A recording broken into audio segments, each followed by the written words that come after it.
computer that it's resting on is very loud. Let's see if I can do something about that.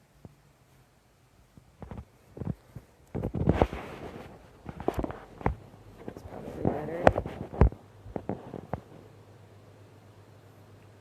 I know Steven's working, but I think he's still able to join, just multitask.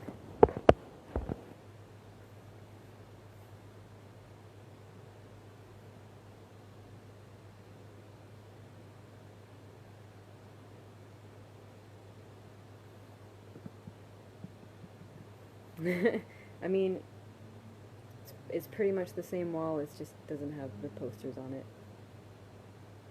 And I don't know when it's going to have stuff up on it. I'm very overwhelmed with everything I have to do to unpack. I had a lot of stuff on my walls, all of my walls, in all the rooms. And it accumulated over the course of 8 years. So, I don't know how long it's going to take to put it all back up. It's daunting. Is this Steven? Oh, that's... Wow, Jay's here? Really? You're like, almost 2 full books behind. But you're gonna watch? I'm waiting for Steven. I'm just kind of vamping, killing time. If he doesn't get here in a few minutes, I might have to just start without him. But where did we even leave off? It's been a while. It's been like at least it's been like a couple weeks, I think, since I read last. I don't know. I got really busy with stuff. Yeah, so, I mean, basically this guy, I mean, if you remember Kvothe and his whole, I don't remember where you even stopped listening, but, we learned most of his life story, and he learned how to be like an artificer and stuff, and now in this one he's, well, right now he's found a, what's the word? Yeah, that's true. There's kind of all over the place. You can see, you can start listening and see how it goes. I think it might be interesting. What is the word I'm looking for though? He found after the first reading. Okay, so you pretty much haven't read anything. I haven't heard anything.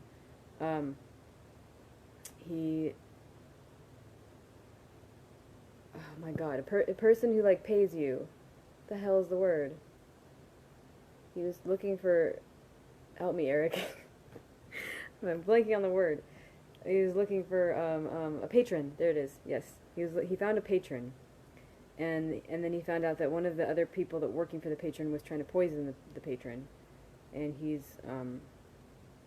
but he's now been sent on a quest to find some like they weren't assassins, but they were like people. This guy, I'm gonna say mercenaries or assassins, assassins. Anyway, Steven's here. Cool. I'm trying to catch Jay up on the last entire 2 books. But anyway, I mean, all you really need to know is that he met up with some people, and he's getting to know them. And there's one in particular that's like really mysterious and doesn't really speak the language. The main language of the book, I mean, it's in English, but it's supposed to be Alturan. So this guy doesn't speak Alturan very well, but he's learning, and then Kvothe is trying to learn this guy's language, and he's getting to know him really well, and he's a really, really badass character. And he just taught him about, like, a thing called the Lethani, which is, like, kind of an instinct, like... Yeah, he's camping in the woods. I mean, that's probably enough backstory. But you need to know Kvothe is pretty much a badass at everything he does. And then he's found this other guy that's pretty badass too. And just a lot of getting to know different characters. But yeah, they're on the hunt for some people that are like out to get his patron, and they're trying to find him in the woods. Okay, we're on chapter 88. No, that wasn't even like... That was like a very brief summary of the last 2 books. I'm not trying to go all the way. I'm not trying to over-explain. I think that was enough. So chapter 88, Listening. Tempi and I returned to find the camp surprisingly cheerful. Dedan and Hespe were smiling at each other, and Martin had managed to shoot a wild turkey for dinner. So we ate and joked. And after the washing up was done, Hespe told her story about the boy who loved the moon, starting again at the beginning. Dedan kept his mouth miraculously shut, and I dared to hope our little group was finally starting to become a team. Jax had no trouble following the moon because in those days the moon was always full. This is the story now he's telling. She hung in the sky, round as a cup, bright as a candle, all unchanging. Jax walked for days and days until his feet grew sore. He walked for months and months, and his back grew tired beneath his packs. He walked for years and years and grew up tall and lean and hard and hungry. When he needed food, he traded out of the tinker's packs. When his shoes wore thin, he did the same. Jax made his own way, and he grew up clever and sly. Through it all, Jax thought about the moon. When he began to think he couldn't go another step, he'd put on his spectacles and look up at her, round-bellied in the sky. And when he saw her, he would feel a slow stirring in his chest. And in time, he came to think he was in love. Eventually, the road Jax followed passed through Tinyu, as all roads do. Still he walked, following the great stone road east toward the mountains. The road climbed and climbed. He ate the last of his bread and the last of his cheese. He drank the last of his water and the last of his wine. He walked for days without either, the moon growing larger in the night sky above him. Just as his strength was failing, Jax climbed over a rise and found an old man sitting in the mouth of a cave. He had a long gray beard and a long gray robe. He had no hair on the top of his head, or shoes on the bottom of his feet. His eyes were open and his mouth was closed. His face lit up when he saw Jax. He came to his feet and smiled. "Hello, hello," he said, his voice bright and rich. "You're a long way from anywhere. How is the road to Tinyu?" "It's long," Jax said, "and hard and weary." The old man invited Jax to sit. He brought him water and goat's milk and fruit to eat. Jax ate hungrily, then offered the man a pair of shoes from his pack in trade. No need, the old man said happily, wiggling his toes, "but thanks for offering all the same." Jax shrugged. "As you will, but what are you doing here, so far from everything?" "I found this cave when I was out chasing the wind," the old man said. "I decided to stay because this place is perfect for what I do." "And what is that?" Jax asked. "I am a listener," the old man said. "I listen to things to see what they have to say." "Ah," Jax said carefully, "and this is a good place for that?" "Quite good, quite excellent good," the old man said. "You need to get a long ways away from people before you can learn to listen properly." He smiled. "What brings you out to my little corner of the sky?" "I am trying to find the moon." "That's easy enough," the old man said, gesturing to the sky. "We see her most every night, weather permitting." "No, I'm trying to catch her. If I could be with her, I think I could be happy." The old man looked at him seriously. "You want to catch her, do you? How long have you been chasing?" "More years and miles than I can count." The old man closed his eyes for a moment, then nodded to himself. "I can hear it in your voice. This is no passing fancy." He leaned close and pressed his ear to Jax's chest. He closed his eyes for another long moment and was very still. "Oh," he said softly, "how sad. Your heart is broken and you've never even had a chance to use it." Jax moved around, a little uncomfortable. "If you don't mind my asking," Jax said, "what's your name?" "I don't mind you asking," the old man said, "so long as you don't mind me not telling. If you had my name, I'd be under your power, wouldn't I?" "Would you?" Jax asked. "Of course." The old man frowned. "That is the way of things. Though you don't seem to be much for listening, it's best to be careful. If you managed to catch hold of even just a piece of my name, you'd have all manner of power over me." Jax wondered if this man might be able to help him. While he didn't seem to be terribly ordinary, Jax knew he was on no ordinary errand. If he'd been trying to catch a cow, he would ask a farmer's help, but to catch the moon, perhaps he needed the help of an odd old man. "You said you used to chase the wind," Jax said. "Did you ever catch it?" "In some ways, yes," the old man said, "and in other ways, no.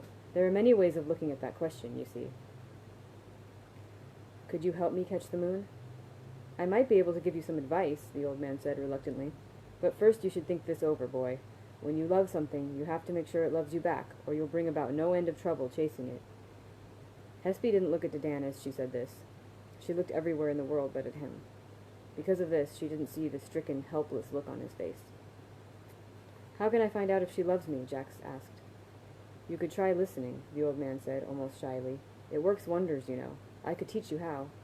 "How long would that take?" "A couple years," the old man said. "Give or take. It depends on if you have a knack for it. It's tricky, proper listening, but once you have it, you'll know the moon down to the bottoms of her feet." Jax shook his head. "Too long. If I can catch her, I can talk with her. I can make—" "Well, that's part of your problem right there," the old man said. You don't really want to catch her. Not really. Will you trail her through the sky? Of course not. You want to meet her. That means you need the moon to come to you. How can I do that? He said. The old man smiled. Well, that's the question, isn't it? What do you have that the moon might want? What do you have to offer the moon? Only what I have in these packs. That's not quite what I meant, the old man muttered. But we might as well take a look at what you've brought, too. The old hermit looked through the first pack and found many practical things. The contents of the second pack were more expensive and rare, but no more useful. Then the old man saw the third pack. And what do you have in there? I've never been able to get it open, Jack said. The knot is too much for me. The hermit closed his eyes for a moment, listening. Then he opened his eyes and frowned at Jax. The knot says you tore at it, pricked it with a knife, bit it with your teeth. Jax was surprised. I did, he admitted. I told you I tried everything to get it open. Hardly everything, the hermit said scornfully. He lifted the pack until the knotted cord was in front of his face. I'm terribly sorry, he said, but would you open up? He paused. Yes, I apologize. He won't do it again. The knot unraveled, and the hermit opened the pack. As he looked inside, his eyes widened, and he let out a low whistle. But when the old man spread the pack open on the ground, Jax's shoulders slumped. He had been hoping for money or gems, some treasure he could give the moon as a gift. But all the pack held was a bent piece of wood, a stone flute, and a small iron box. Of these, only the flute caught Jax's attention. It was made of a pale green stone. I had a flute when I was younger, Jax said, but it broke and I could never make it right again. They're all quite impressive, the hermit said. The flute is nice enough, Jax said with a shrug, but what use is a piece of wood and a box too small for anything practical? The hermit shook his head. Can't you hear them? Most things whisper. These things shout. He pointed at the piece of crooked wood. That is a folding house, unless I miss my guess. Quite a nice one, too. What's a folding house? You know how you can fold a piece of paper on itself and each time it gets smaller? A folding house is like that, except it's a house, of course. Jax took hold of the piece of crooked wood and tried to straighten it. Suddenly he was holding two pieces of wood that resembled the beginning of a door frame. Don't unfold it here, the old man shouted. I don't want a house outside my cave blocking my sunlight. Jax tried to push the two pieces of wood back together. Why can't I fold it back up? Because you don't know how, I expect, the old man said plainly. I suggest you wait until you know where you want it before you unfold it the rest of the way. Jax set the wood down carefully, then picked up the flute. Is this special, too? He put it to his lips and blew a simple trill like a Will's widow. Hespe smiled teasingly, lifted a familiar wooden whistle to her lips, and blew, ta-ta-dee, ta-ta-dee. Now everyone knows the Will's widow is also called a nightjar, so it isn't out when the sun is shining. Despite this, a dozen nightjars flew down and landed all around Jax, looking at him curiously and blinking in the bright sunlight. It seems to be more than the usual flute, the old man said. And the box? Jax reached out and picked it up. It was dark and cold, and small enough that he could close his hand around it. The old man shivered and looked away from the box. It's empty. How can you tell without seeing inside? By listening, he said. I'm amazed you can't hear it yourself. It's the emptiest thing I've ever heard. It echoes. It's meant for keeping things inside. All boxes are meant for keeping things inside. And all flutes are meant to play beguiling music, the old man pointed out. But this flute is more so. The same is true with this box. Jax looked at the box for a moment, then set it down carefully and began to tie up the third pack with the three treasures inside it. I think I'll be moving on, Jax said. Are you sure you won't consider staying for a month or two? The old man said. You could learn to listen just a bit more closely. Useful thing, listening. You've given me some things to think about, Jax said. And I think you're right. I shouldn't be chasing the moon. I should make the moon come to me. That's not what I actually said, the old man murmured. But he did so in a resigned way. Skilled listener that he was, he knew he wasn't being heard. Jax set off the next morning, following the moon higher into the mountains. Eventually he found a large flat piece of ground nestled high among the tallest peaks. Jax brought out the crooked piece of wood, and piece by piece began to unfold the house. With the whole night in front of him, he was hoping to have it finished well before the moon began to rise. But the house was much larger than he had guessed, more a mansion than a simple cottage. What's more, unfolding it was more complicated than he had expected. By the time the moon reached the top of the sky, he was still far from being finished. Perhaps Jax hurried because of this. Perhaps he was reckless. Or perhaps it was just that Jax was unlucky as ever. In the end, the result was the same. The mansion was magnificent, huge, and sprawling, but it didn't fit together properly. There were stairways that led sideways instead of up.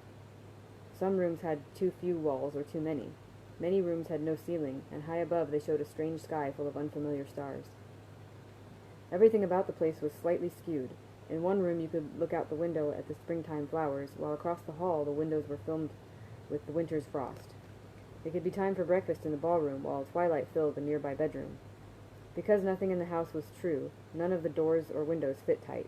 They could be closed, even locked, but never made fast. And as big as it was, the mansion had a great many doors and windows, so there were a great many ways both in and out. Jax paid no mind to any of this. Instead, he raced to the top of the highest tower and put the flute to his lips. He poured out a sweet song into the clear night sky. No simple bird trill, this was a song that came from his broken heart. It was strong and sad. It fluttered like a bird with a broken wing. That is very possible that he could be making all of that up. Hearing it, the moon came down to the tower. Pale and round and beautiful, she stood before Jax in all her glory, and for the first time in his life he felt a single breath of joy. They spoke then, on top of the tower, Jax telling her of his life, his wager, and his long, lonely journey. The moon listened and laughed and smiled. But eventually she looked longingly toward the sky. Jax knew what this foretold. "Stay with me," he pleaded. "I can only be happy if you're mine." "I must go," she said. "The sky is my home." "I have made a home for you," Jax said, gesturing to the vast mansion below them. "There is sky enough for you here, an empty sky that is all for you." "I must go," she said. "I have been away too long."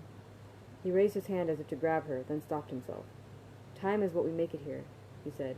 "Your bedroom could be winter or spring, all according to your desire." "I must go," she said, looking upward, "but I will return. I am always an unchanging. If you play your flute for me, I will visit you again." "I have given you 3 things," he said, "a song, a home, and my heart. If you must go, will you not give me 3 things in return?" She laughed, holding her hands out to her sides. She was naked as the moon. "What do I have that I can—" That was confusing. "What do I have that I can leave with you? But if it is mine to give, ask and I will give it." Jax found his mouth was dry. "First, I would ask for a touch of your hand." "One hand clasps another, and I grant you your request." She reached out to him, her hand smooth and strong. At first it seemed cool, then marvelously warm. Goose flesh ran all up and down Jax's arms. "Second, I would beg a kiss," he said. "One mouth tastes another, and I grant you your request." She leaned in close to him. Her breath was sweet, her lips firm as fruit. The kiss pulled the breath out of Jax, and for the first time in his life his mouth curved into the beginning of a smile. "And what is the 3rd thing?" the moon asked. Her eyes were dark and wise. Her smile was full and knowing. "Your name," Jax breathed, "that I might call you by it." "One body," the moon began, stepping forward eagerly. Then she paused. "Only my name?" she asked, sliding her hand around his waist. Jax nodded. She leaned close and spoke warmly against his ear. "Ludus." And Jax brought out the black iron box, closing the lid and catching her name inside. "Now I have your name," he said firmly, "so I have mastery over you, and I say you must stay with me forever so I can be happy." "No." "Stop it."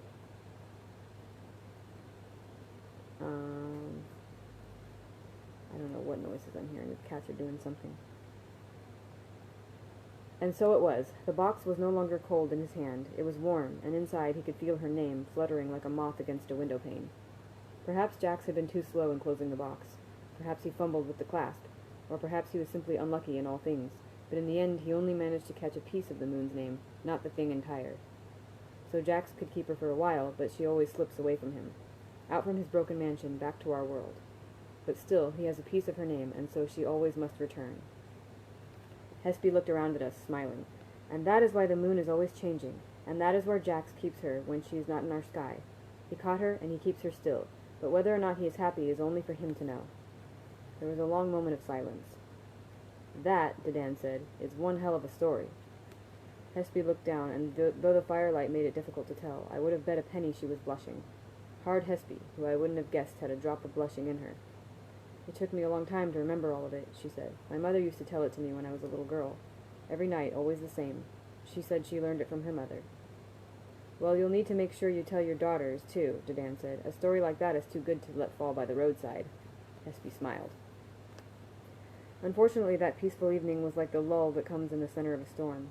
The next day, Hespe made a comment that sent Dedan off in a huff, and for 2 hours they could barely look at each other without hissing like angry cats. Dedan tried to convince everyone we should give up on our search, and instead sign sign up as caravan guards, hoping the bandits would attack us. Oh, bandits, that's the word I was looking for earlier. Bandits. Martin said that made as much sense as trying to find a bear trap by putting your foot in it. Martin was right, but that didn't keep Dedan and the tracker from snapping at each other over the next couple days. 2 days later, Hespe gave a surprisingly girlish shriek of alarm while bathing. We ran to her assistance, expecting bandits, and instead found Tempe naked, knee-deep in the stream. Hespe stood half-dressed and dripping wet on the shore. Martin thought it was hilarious. Hespe did not, and the only thing that kept Dedan from flying into a rage and attacking Tempe was the fact that he couldn't figure out how to attack a naked man without looking his direction or actually touching him. The day after that, the weather grew foggy and damp, souring everyone's mood and slowing our search even further. Then it began to rain. And that's the end of that chapter. Are you going to come over on camera? This is the first time you haven't been on camera. Is it because we're in a new place?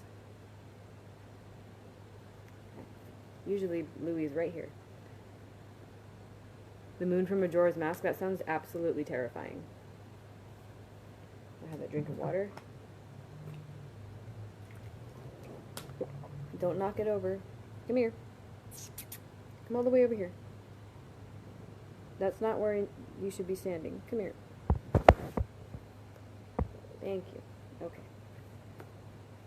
Chapter 89, Losing the Light.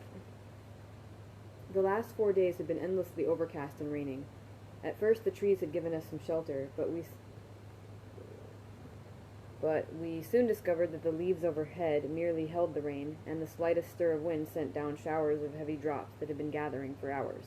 This meant that whether or not it was currently raining, we were constantly dripped upon and damp. Stories after supper had stopped.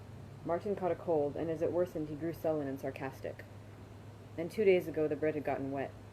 This might sound like a small thing, but if you've ever tried to eat a piece of wet bread after a day of walking in the rain, you know what sort of mood it puts you in. Dedan had grown truly unmanageable. He balked and complained at the simplest of tasks. The last time he had gone into town for supplies, he had bought a bottle of dreg instead of potatoes, butter, and bowstrings. Hespe left him behind at Crosson, and he didn't get back to camp until early midnight, stinking drunk and singing loud enough to make the dead cover their ears. I didn't bother telling him off. Sharp as my trooper's tongue was, he was obviously immune to it. Instead, I waited until he passed out, poured the remaining dreg on the fire, and left the bottle sitting in the coals for him to see. After that, he stopped his constant derogatory muttering about me and settled into chilly silence. While the quiet was nice, I knew it was a bad sign. Given everyone's rising temper, I decided each of us would search for trail sign on our own. This was partly because walking in someone's footsteps over wet turf was a sure way to tear up the ground and leave a trail, but the other reason is that I knew if I sent Dedan and Hespe out together, their eventual argument would alert any bandit within 10 miles. I came back to camp dripping wet and miserable. It turns out the boots I'd bought in Severin didn't have a lick of waterproofing, so they drank rainwater like sponges. In the evening I could dry them out using the heat of the fire and a little careful sympathy, but as soon as I took 3 steps they were soaked through again. So on top of everything, my feet had been cold and damp for days. It was our 29th day in the Eld, and when I came over the tiny ridge that hid our latest camp, I saw Dedan and Hespe sitting on opposite sides of the fire, ignoring each other. Hespe was oiling her sword. Dedan was idly jabbing at the ground in front of him with a pointed stick. I wasn't in much of a mood for conversation myself. Hoping the silence held, I went wordlessly to the fire. Except there was no fire. "What happened to the fire?" I asked stupidly.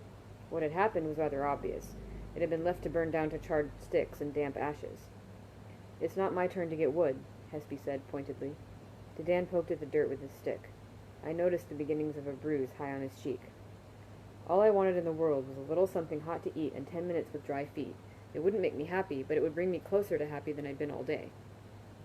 "I'm surprised the 2 of you can piss without help," I spat. Dedan glared up at me. "Just what do you mean by that?" "When Alvaron asked me to do this job for him, he implied I would have adults helping me, not a handful of school children." Dedan snapped. "You don't know what she—" I cut him off. "I don't care. I don't care what you're bickering about. I don't care what she threw at you. I care that the fire is out. Telu above, a trained dog would be more help." Dedan's expression firmed into a familiar belligerence. "Maybe if—" "Shut up," I said. "I would rather listen to a jackass braying than waste my time with whatever you're saying. When I come back to camp, I expect fire and a meal. If this is beyond you, I'll arrange to have some 5-year-old come out from Crosson and babysit the both of you." Dedan stood. The wind gusted in the trees above us, sending down heavy drops to patter on the ground. "You're on your way to a meal you won't be able to stomach, boy." His hands clenched into fists, and I reached into my pocket to grip the mommet I had made of him 2 days ago. I felt my stomach clench in fear and fury. "Dedan, if you take a single step toward me, I will lay such pain on you that you will scream for me to kill you." I stared him square in the eye. "Right now I am irritated. Do not even think of making me angry." He paused, and I could almost hear him thinking of every story he had ever heard about Taborlin the Great, fire and lightning. There was a moment of long silence as the two of us stared at each other, unblinking. Luckily, at this point, Tempe returned to camp, breaking the tension. Feeling a little foolish, I went into the embers of the fire to see if I could rekindle it. I went to, not into. Dedan stomped into the trees, hopefully in search of wood. At this point, I didn't care if it was Rennell or not. Tempe sat by the side of the dead fire. Perhaps if I hadn't been busy, I might have noticed something odd in his movement. Then again, perhaps not. Even for a semi-educated barbarian such as myself, the moods of the Adem are difficult to read. As I coaxed the fire slowly back to life, I began to regret how I had handled things. That thought alone kept me from lashing out at Dedan when he returned with an armload of wet wood and dropped it at the edge of my newly rebuilt fire, scattering it. Martin came back shortly after I had rebuilt the fire a second time. He settled at the edge of it and spread his hands. His eyes were sunken and dark. "Feeling any better?" I asked him. "Loads." His voice rasped wetly in his chest, sounding worse than it had this morning. I worried about the sound of his breathing, about pneumonia, about fever. "I can mix you a tea that will make your throat a little easier," I suggested without much hope. He'd rejected all of my offers of help in the last several days. He hesitated, then nodded. As I was heating the water, he had a fit of violent coughing that lasted nearly a minute. If the rain didn't stop tonight, we would have to head into town and wait for him to recover. I couldn't risk him catching pneumonia or giving away our position to bandit sentries with a coughing fit. I handed him his tea, and Tempe stirred in his seat by the edge of the fire. "I killed 2 men today," he said. There was a long moment of stunned silence. Rain pattered on the ground around us. The fire hissed and spat. "What?" I asked incredulously. "I was attacked by 2 men behind trees," Tempe said calmly. I rubbed the back of my neck. "Damn it, Tempe, why didn't you say something before?" He gave me a level look, and his fingers made an unfamiliar circle. "It is not easy to kill 2 men, he said. "Are you hurt?" Hespe asked. Tempe turned his cool look on her next, offended. I'd misunderstood his previous comment. It wasn't the fight itself he had found difficult. It was the fact that he had killed 2 men. I have needed this time to settle my thought. Also, I wait to when all are here. I tried to remember the gesture for apology, but had to settle for sorrow instead. "What happened?" I asked calmly as I fingered the frayed ends of my patience. Tempe paused to choose his words. "I was trying to find trail when 2 men jumped out from trees." "What did they look like?" Dedan asked, beating me to the question. Another pause. "One your size, his arms longer than mine, stronger than me, but slower than you." Dedan's expression darkened, as if he couldn't decide if he had been insulted. "The other was smaller and quicker. Both their swords were broad and thick, edged on both sides, this long." He held his hands perhaps 3 feet apart. I thought the description revealed more about Tempe than the men he fought. "Where did it happen? How long ago?" He pointed in the direction we had been searching. "Less than 1 mile. Less than 1 hour. Do you think they were waiting for you?" "They weren't there when I came through," Martin said defensively. "They weren't there when I came through," Martin said defensively. He gave a wet, tearing cough deep in his chest and spat something thick onto the ground. "If they were waiting, they couldn't have been waiting long." Tempe gave an eloquent shrug. "What sort of armor did they have?" Dedan asked. Tempe was quiet for a moment, then reached out to tap my boot. This? "Leather?" I suggested. He nodded. "Leather. Hard, and with some metal." Dedan relaxed a bit. "That's something, at least." He mused, then looked up sharply at Hespe. What was that look you just gave me?" "I wasn't looking at you," Hespe said frostily. "You were so. You rolled your eyes." He looked at Martin. "You saw her roll your eyes, didn't you?" "Shut up!" I snarled at the 2 of them. Surprisingly, things grew quiet. I pressed the heels of my hands to my eyes and gave our situation a moment of uninterrupted thought. "Martin, how much light do we have left?" He looked up at the slate-colored sky. "About another hour and a half like this," he rasped. "Enough to track in. Then maybe a 1/4 hour of bad light after that. The sun will go down quick behind these clouds." "Do you feel up to a little more running around today?" I asked. His grin surprised me. "If we can find these bastards tonight, let's do it. They've kept me tramping around this godforsaken place long enough." I nodded, reached out, and took a pinch of damp ash from the pitifully small fire. I rubbed it between my fingers thoughtfully, then wiped it onto a small rag and tucked it into my cloak. It wouldn't be a good source of heat, but anything was better than nothing. "All right," I said. "Tempe will lead us to the bodies. Then we'll see if we can trail them back to their camp." I stood up. "Whoa," Dedan said, holding out his hands. "What about us?" "You and Hespe stay here and guard the camp." I bit my tongue to keep from adding, "and try to keep the fire from going out." "Why? Let's all go. We can take care of them tonight." He got to his feet. "And what if there's a dozen of them?" I asked in my best scathing tones. He paused, but didn't back down. "We'll have the element of surprise." "We won't have the element of surprise if all 5 of us go tramping around," I said hotly. "Why are you going then?" Dedan demanded. "It could just be Tempe and Martin." "I'm going because I need to see what we're up against. I'm the one that is going to be making the plan that will get us through this alive. Why should Greenwood like you be making the plan at all?" "We're losing the light," Martin interjected wearily. "Blessed Telu, a voice of reason speaks." I looked at Dedan. "We are going. You are staying. That is an order." "An order?" Dedan echoed with dark incredulity. We eyed each other dangerously for a moment, then I turned and followed Tempe into the trees. Thunder growled through the sky above us. A wind moved through the trees, clearing away the endless drizzle. In its place, a steady rain began to fall. It says I'm down to 1 viewer. I don't know if that's accurate or not, but hopefully we didn't lose people. I mean, Jay, I understand, but...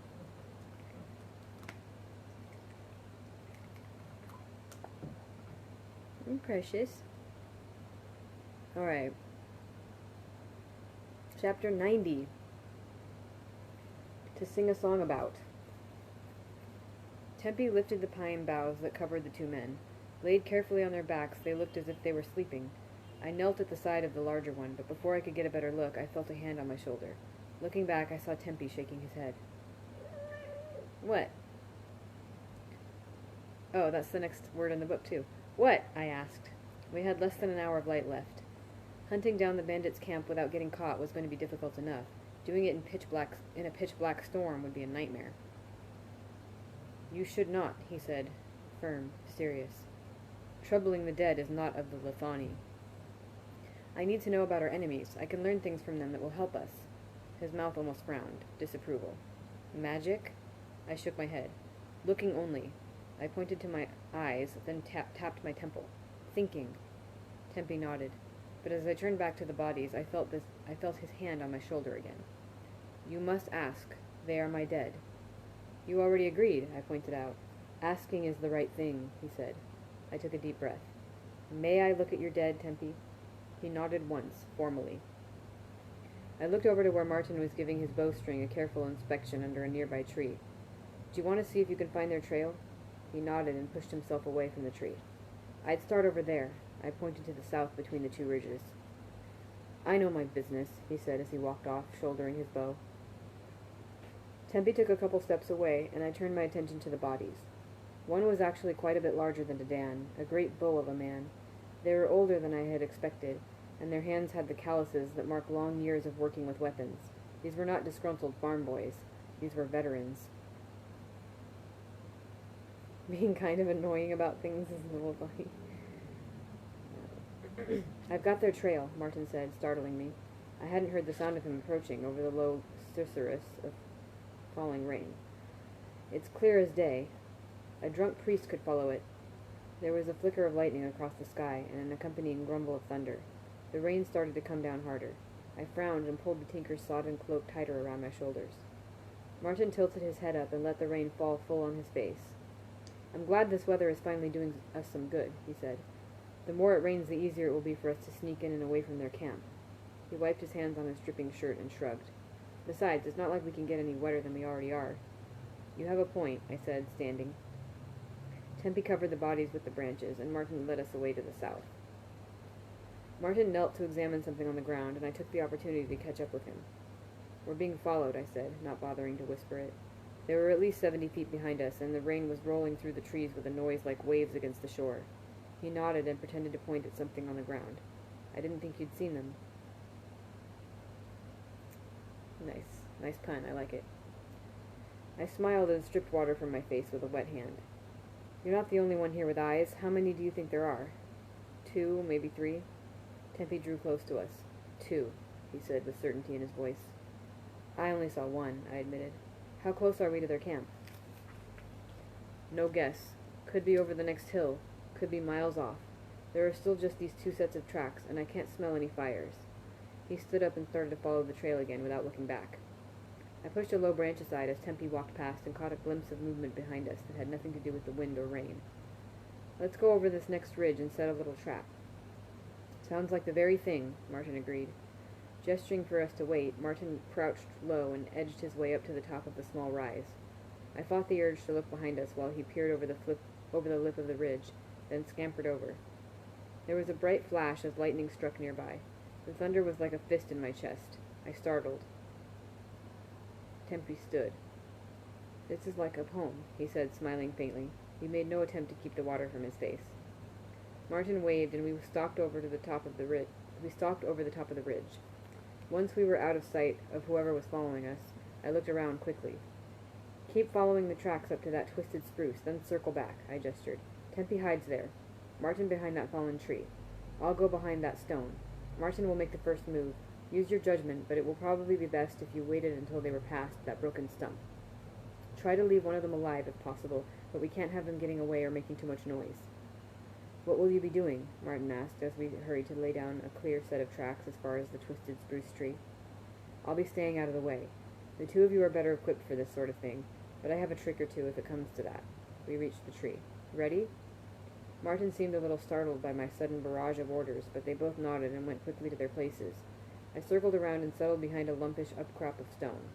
From my vantage I could see our muddy footprints mingling with the trail we followed. Past that, I saw Tempe position himself behind the trunk of a thick burl oak.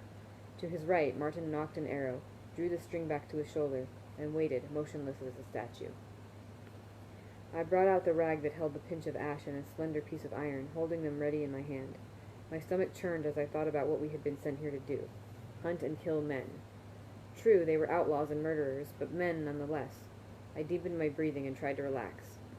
The surface of the stone was chill and gritty against my cheek. I strained my ears but couldn't hear anything over the steady drumming of the rain.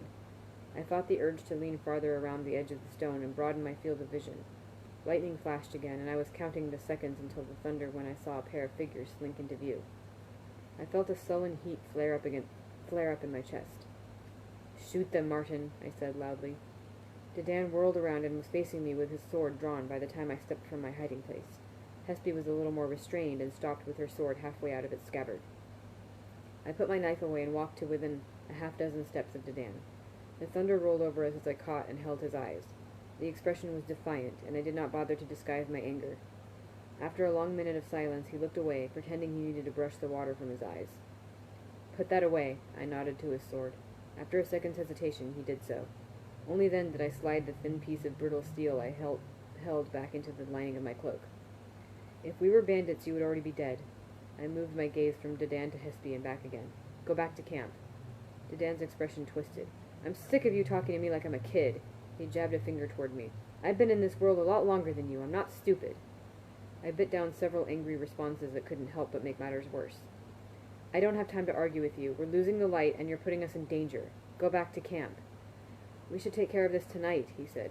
We've already knackered off two of them. There's probably only 5 or 6 left. We'll surprise them in the dark in the middle of the storm. Wham, bam. Then we'll be in Crosson tomorrow for lunch. And what if there's a dozen of them? What if there's 20? What if they're holed up in a farmhouse? What if they find our camp while no one's there? All our supplies, our food, and my loot could be gone, and a trap waiting for us when we come back. All because you couldn't sit still for an hour. His face reddened dangerously, and I turned away. Go back to camp. We'll talk about this tonight. No, damn it, I'm coming, and there's not a damn thing you can do to stop me. I ground my teeth. The worst part was that it was true. I had no way of enforcing my authority. There was nothing I could do short of subduing him with the wax simulacra I had made. And I knew that to be the worst possible option. Not only would it turn Dedan into an outright enemy, it would undoubtedly turn Hespe and Martin against me too. I looked to Hespe. Why are you here? She darted a quick look at Dedan. He was going to go alone. I thought it was better if we stayed together. And we did think it through. Nobody's going to stumble onto the camp. We hid our gear and doused the fire before we left.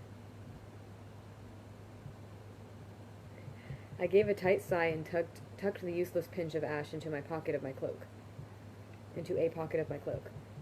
Of course they did. But I agree, she said. We should try to finish it tonight. I looked to Martin. He gave me an apologetic look. I'd be lying if I said I didn't want this over, he said, then added quickly, if we can do it smart. He might have said more, but the words caught in his throat and he began to cough. I looked at Tempe. Tempe looked back. The worst thing was my gut agreed with Dedan. I wanted this done. I wanted a warm bed and a decent meal. I wanted to get Martin somewhere dry. I wanted to go back to Severin, where I could bask in Alvaron's gratitude.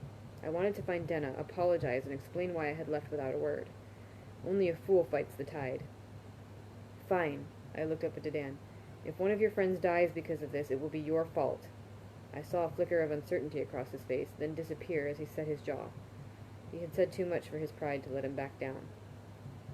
I leveled a long finger at him. But from now on, each of you must do as I say. I'll listen to your suggestions, but I give the orders. I looked around. Martin and Tempe nodded right away, with Hespe following only a second after. Dedan gave a slow nod. I looked at him. Swear it. His eyes narrowed. If you pull another stunt like this when we're attacking tonight, you could get us killed. I don't trust you. I'd rather leave tonight than go into this with someone I can't trust. There was another tense moment, but before it stretched too long, Martin chimed in. Come on, Den. The boy's actually got a fair bit on the ball. He set up this little ambush in about 4 seconds. His tone turned jocular. Besides, he's not as bad as that bastard Brenwa, and the money for that little privy dance wasn't half as good. Dedan cracked a smile. Yeah, I suppose you're right, so long as it's over tonight. I didn't doubt for a second Dedan would still go his own way if it suited him. Swear you'll follow my orders. He shrugged and looked away. Yeah, I swear. Not enough. Swear it on your name. He wiped the rain from his face and looked back at me, confused. What? I faced him and spoke formally. Dedan, will you do as I say tonight without questioning or hesitation? Dedan, do you swear it on your name? He shifted from foot to foot for a moment, then straightened a little. I swear it on my name. I stepped closer to him and said, Dedan, very softly. At the same time, I felt a small, tiny burst of heat through the wax simulacrum in my pocket. Not enough to do anything, but enough that he could feel it, just for a moment. I saw his eyes widen, and I gave him my best to Borland the Great smile. The smile was full of secrets, wide and confident, and more than slightly smug. It was a smile that told an entire story all by itself. I have your name now, I said softly. I have mastery over you. The look on his face was almost worth a month of his grumbling. I stepped back and let the smile disappear, quick as a flicker of lightning, easy as taking off a mask, which of course would leave him wondering which expression was the real one, the young boy or the half-glimpsed to Borland. I turned away before I lost the moment. Martin will scout ahead. Tempe and I will follow 5 minutes behind. That will give him time to spot their lookouts and come back to warn us. You two follow 10 minutes behind us. I gave Dedan a pointed look and held up both hands with my fingers splayed. 10 full minutes. It'll be slower this way, but it's safest. Any suggestions? Nobody said anything. All right, Martin, it's your show. Come back if you run into trouble.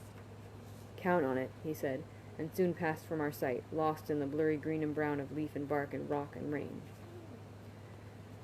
The rain continued to pelt down, and the light was beginning to fail as Tempe and I followed the trail, slinking from one hiding place to another. Noise, at least, was not a concern, as the thunder made a near-constant grumbling overhead. Martin appeared with no warning from the underbrush and motioned us to the marginal shelter of a leaning maple. Their camp is right up ahead, he said. There's tracks all over the place, and I saw light from their fire. How many of them? Martin shook his head. I didn't get that close. As soon as I saw different sets of footprints, I came back. I didn't want you following the wrong tracks and getting lost. How far? About a minute's creep. You could see their fire from here, but their camp's on the other side of a rise. I looked at the faces of my two companions in the dimming light. Neither of them seemed nervous. They were suited for this sort of work, trained for it. Martin had his abilities as a tracker and a bowman. Tempe had the legendary skill of the Adem. I might have felt calm, too, if I had had the opportunity to prepare some plan, some trick of sympathy that could tip things in our favor. But Dedan had ruined all hopes of that by insisting we attack tonight. I had nothing, not even a bad link to a distant fire. I stopped that line of thinking before it could turn from anxiety to panic. Let's go, then, I said, pleased at the calm timbre of my voice. The three of us crept toward The three of us crept forward as the last of the light slowly bled from the sky. In the gray, Martin and Tempe were difficult to see, which reassured me. If it was hard for me, it would be near impossible for sentries to spot us from a distance. Soon I spied firelight reflecting off the undersides of high branches ahead. Crouching, I followed Martin and Tempe up the side of a steep bank, made slippery by the rain. I thought I saw a stir of movement ahead of us. Then lightning struck. In the near dark it was enough to blind me, but not before the muddy bank was highlighted in dazzling white. A tall man stood on the ridge with a drawn bow. Tempe crouched a few feet up the bank, frozen in the act of carefully placing his feet. Above him was Martin. The old tracker had gone to one knee, and drawn his bow as well. The lightning showed me all of this in a great flash, then left me blind. The thunder came an instant after, deafening me as well. I dropped to the ground and rolled, wet leaves and dirt clinging to my face. When I opened my eyes, all I could see were the blue ghosts the lightning had left dancing in front of my eyes. There was no outcry. If the sentry had made one, it had been covered by the thunder. I lay very still until my eyes adjusted. It took me a long, breathless second to find Tempe. He was up the bank some 15 feet, kneeling over a dark shape, the sentry. I approached him, scrabbling through the wet fern and muddy leaves. Lightning flickered again above us, more gently this time, and I saw the shaft of one of Martin's arrows protruding at an angle from the sentry's chest. The fletching had come loose, and it fluttered in the wind like a tiny sodden flag. "Dead," Tempe said when Martin and I were close enough to hear. I doubted it. Even a deep chest wound won't kill a man as quickly as that. But as I moved closer, I saw the angle of the arrow. It was a heart shot. I looked at Martin with amazement. "That's a shot to sing a song about," I said quietly. "Luck." He dismissed it and turned his attention to the top of the ridge, a few feet above us. "Let's hope I have some left," he said as he began to crawl. As I crawled after him, I caught a glimpse of Tempe still kneeling over the fallen man. He leaned close, as if whispering to the body. Then I saw the camp, and all vague curiosity about the Adem's peculiarity was pushed from my mind. How long is this one? This one's another kind of longer one. I think I'm going to stop at 3 chapters. I've got some other stuff to do today before, like, a movie and stuff. So, I'll stop there for now. I think that's a good place to stop. Something's going on with the camp, apparently. We won't find out till next time. Alright, so it was good to be back with the readings. Thanks for watching. We lost Jay, which is sad, but that's okay. Yeah, good cliffhanger to end on. And yeah, Friday probably I'll do the next one. See you guys later.